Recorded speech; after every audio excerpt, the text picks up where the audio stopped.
하나님 아버지, 우리를 교회로 불러주셔서 우리가 서로 사랑하며 하나님을 섬기고 예배하며 살아가게 하여 주시니 참으로 감사합니다. 하나님 아버지, 우리가 하나님께서 우리를 교회로 불러주셨음을 기억함으로 오늘 하루도 하나님의 영광을 위하여 또 이웃을 사랑하며 살아가게 하여 주옵소서.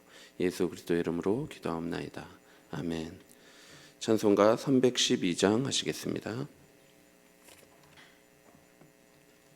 찬송가 312장입니다.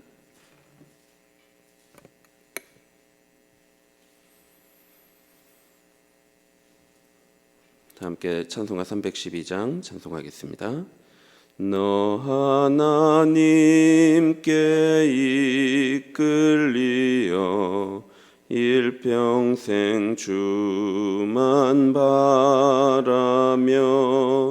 너 어려울 때 힘 주시고 언제나 지켜주시리. 주 크신 사랑 믿는 자 그 반석 위에 서리라. 너 설레는 맘 가다듬고 희망 중 기다리면서 그 은혜로신 주의 뜻과 사랑에 만족하여라. 우리를 불러주신 주 마음에 소원하신다. 주 찬양하고 기도하며 내 본분 힘써다하라. 주 약속하신 모든 은혜 내게서 이루어지리라. 참되고 의지하는 자 주께서 기억하시리. 아멘. 데살로니가전서 5장 12절에서 13절입니다.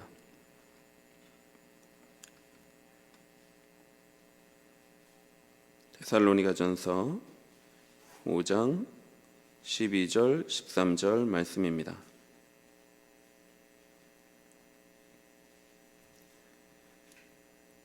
우리 12절 13절 한 목소리로 합독하도록 하겠습니다.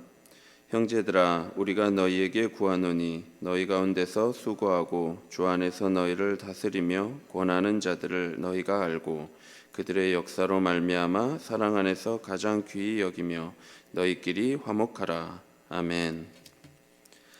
바울은 이제 데살로니가 교회의 마지막 권면과 끝인사를 하고 있습니다.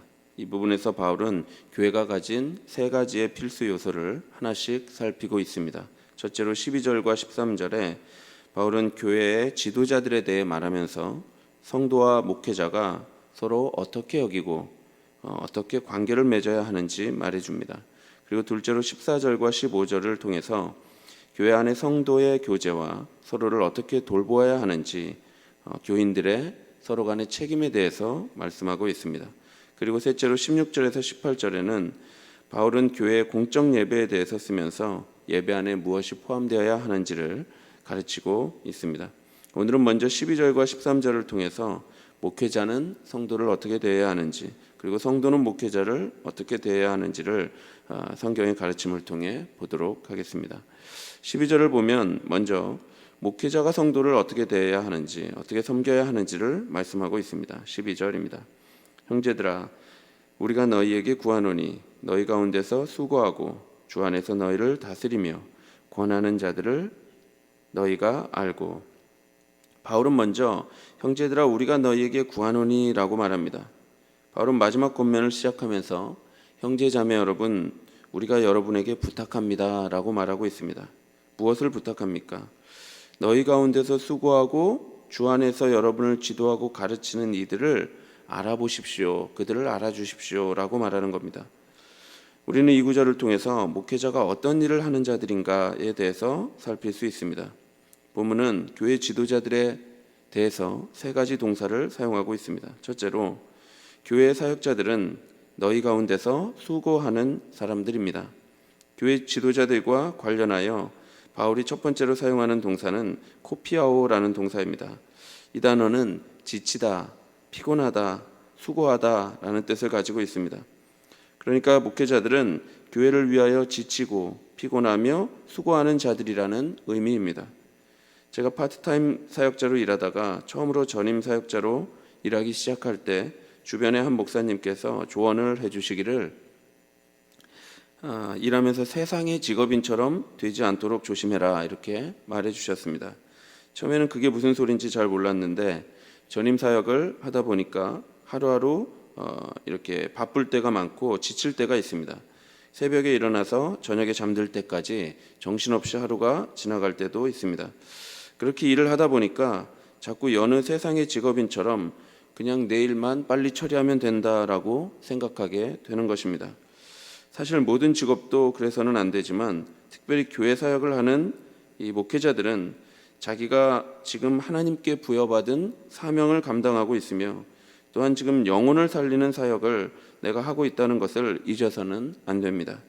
성경을 연구하고 설교를 쓰든지 아픈 자를 신방하고 불안한 자를 상담하든지 학습과 세례 교육을 하든지 새신자를 교육하든지 성도를 위해 기도하는 일을 하든지 무슨 일을 하든지 그저 어떤 일을 하고 마치는 것이 다가 아니라 우리 주님이 우리를 사랑하고 섬기셨듯이 힘을 다해서 수고하고 한 영혼을 섬길 수 있어야 합니다. 그래서 목회자들에게는 만족이란 건 없습니다.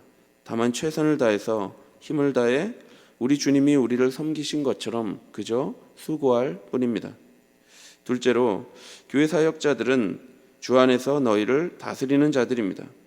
본문에서 교회 지도자와 관련해서 사용된 두 번째 동사는 프로이스테미라는 단어입니다.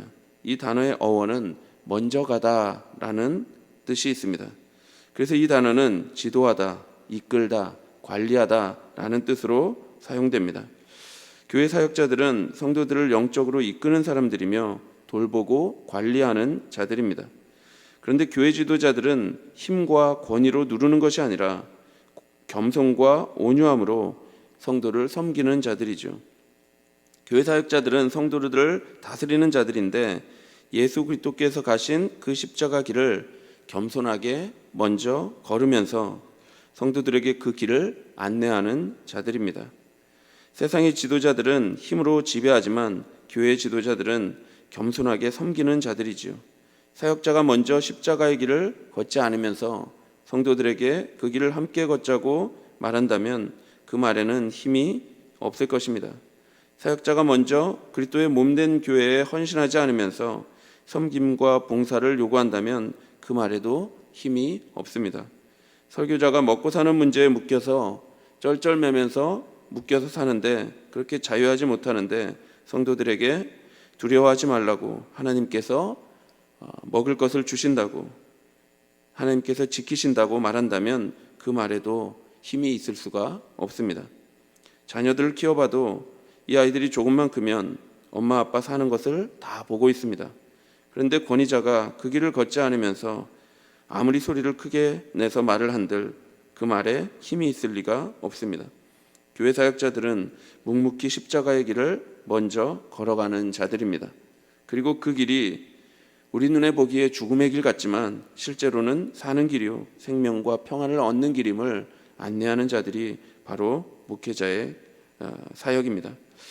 그리고 교회 사역자들은 힘으로 지배하는 자들이 아니라 사랑으로 돌보고 관리하는 사람들입니다. 우리가 2장 7절에서 이미 본 바와 같이 교회 사역자들은 권위를 마땅히 주장할 수 있지만 그렇게 하지 않고 도리어 유순한 자가 되어서 마치 어머니가 자기 자녀를 기름과 같이 하는 자들이죠. 교회를 섬기면서 사랑하지 않으면 그만큼 아픔도 없습니다. 말씀 사역이든 섬기는 사역이든지 그저 일만 하고 끝내면 된다는 식으로 하면 아픔도 없고 눈물도 없을 수 있습니다. 그런데 성도를 그리스도의 사랑으로 섬기려고 하면 그때부터 아픔이 있고 눈물이 있습니다. 오래 참아야 하며 온유해야 합니다.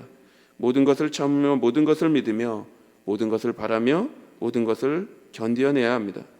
사랑하는 그 순간부터 아픔과 눈물이 있습니다. 기도를 하지 않을 수 없습니다.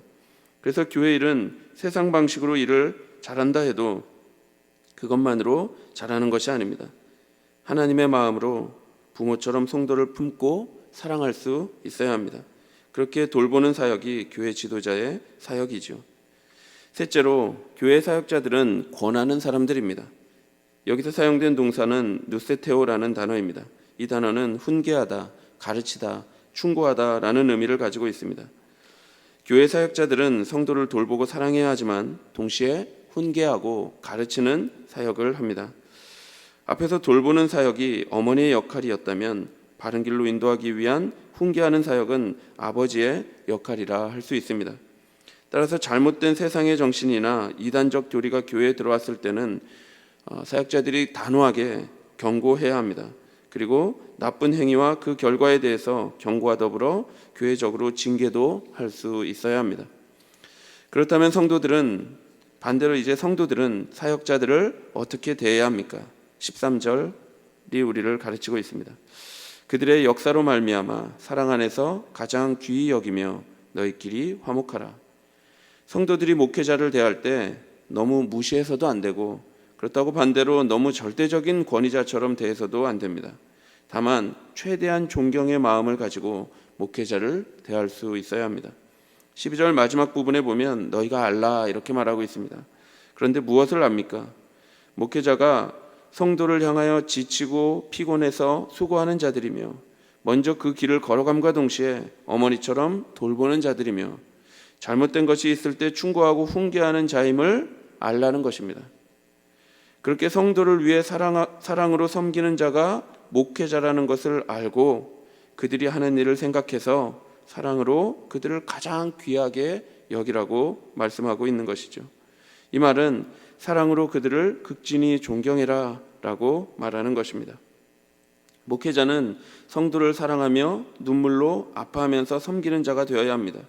그래서 하나님 앞에 견고하게 성도들이 설 수 있도록 돌보고 이끄는 자가 되어야 하죠. 그렇다면 성도는 하나님께로 내 영혼을 인도하고 돌보는 사역을 하는 자가 바로 목회자이구나라는 것을 알고 이 직분과 사역에 대한 존경심을 가져야 합니다. 그래서 바울은 성도들에게 목회자를 사랑 안에서 가장 귀히 여기라라고 말하고 있는 것입니다. 이렇게 목회자는 성도를 그리스도의 사랑으로 섬기고 이끌며 성도는 목회자에게 극진한 존경심을 갖는다면 목회자들과 교인들의 관계는 화목해질 수 있습니다. 바울은 서로 섬기고 사랑함으로 말미암아 목회자와 성도들 너희끼리 서로 화목하라라고 말씀하고 있습니다. 이곳저곳 교회 이야기를 들어보면 생각보다 많은 교회가 목회자와 성도들 간에 서로 화목하지 못해서 고통을 겪고 있다는 소식을 접하게 됩니다. 이는 너무나 안타까운 일이며 교회가 고통스러운 일입니다. 서로의 교회 생활과 영적 생활을 가로막고 교회 전체에 손상을 입히는 안타까운 일이죠. 그러나 반대로 하나님께서 우리를 서로 다른 사역으로 부르셨고 서로를 섬기기 위해 부르셨음을 인식하고 서로를 섬기고 사랑한다면 그 교회는 화목의 복을 받는 교회가 될 것입니다. 목회자는 늘 부지런하고 겸손하게 자신이 맡은 사역을 하며 사랑으로 성도들을 섬겨야 합니다.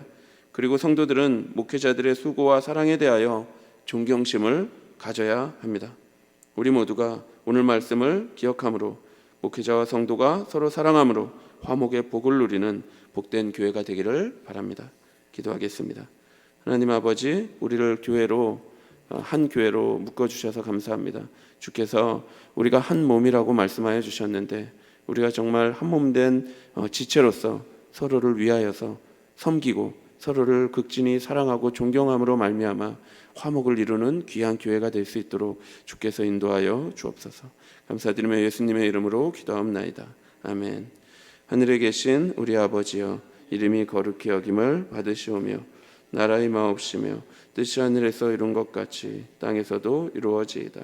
오늘날 우리에게 일용할 양식을 주옵시고 우리가 우리에게 죄 지은 자를 사하여 준 것 같이 우리 죄를 사하여 주옵시고 우리를 시험에 들게 하지 마옵시고 다만 악에서 구하옵소서. 대개 나라와 권세와 영광이 아버지께 영원히 있사옵나이다. 아멘. 목회자와 성도가 서로 사랑으로 가장 귀히 여김으로 화목을 이루는 교회가 되기를 기도해 주시고, 고난 중에 있는 성도들을 위해 새 교회당 건축을 위해 기도해 주시고, 주일학교 여름 사역을 위해 기도해 주십시오. 그리고 오늘 수요 저녁 예배를 위해 기도해 주시고 개인적으로 기도하시기 바랍니다.